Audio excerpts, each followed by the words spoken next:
what is water kefir?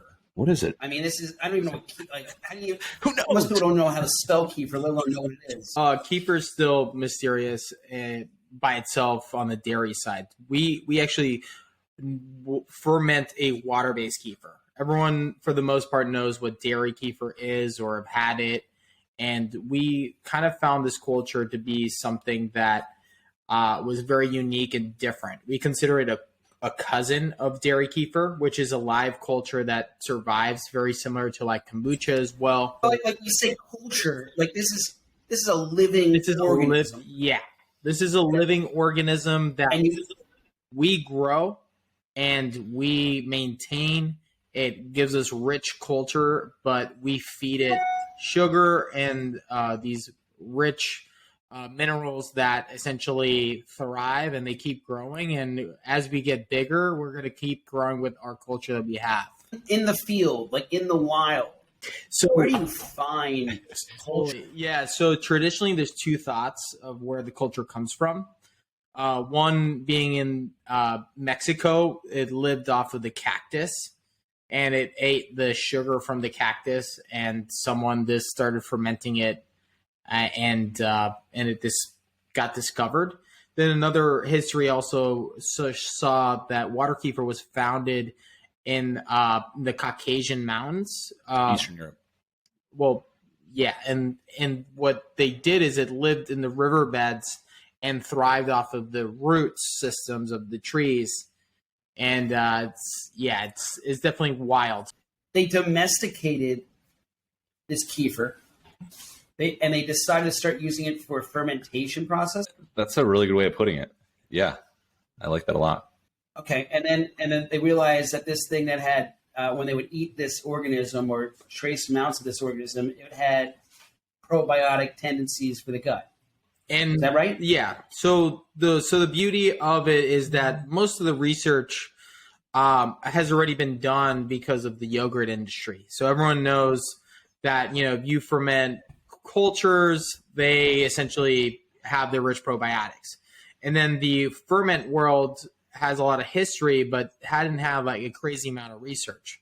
And the dairy industry, essentially with the dairy kefir, they put a lot of money into essentially researching a lot of the culture that kefir, the diversity of kefir has.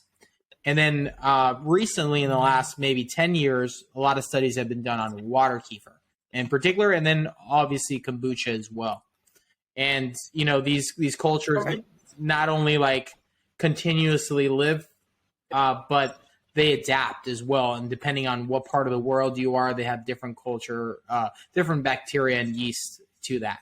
But one thing to say from a consumer standpoint is like, yes, there's the functionality, and I can get lost in the benefits. And so it's so exciting, the process of fermentation and being able to leverage this incredible natural process that we have. But from a consumer standpoint, when I started drinking this, I was drinking water and I took my coffee black. So I like things raw. I like things functional, very minimalist. And this kind of checked a lot of those boxes. And let's face it, water's sometimes boring. And so you need something else. And it's like, would I consider a soda? No. The seltzers, I wasn't really a fan of that. And this kind of was like that Goldilocks. It hit the spot where it was refreshing, but just enough flavor, just a tad sweet. And it did it for us, Hey, Rany, where the hell did you discover water kefir? So it's a funny story. My mother-in-law had it, and she got it from someone that essentially was going through Crohn's, and they claimed that they healed their Crohn's disease. And she was going through a pre-diabetic phase, and she took it instead of drinking her extremely sweet iced tea. So this is like someone's heirloom that they cultivated, they kept alive, and then they've now passed it to you to bring to the market.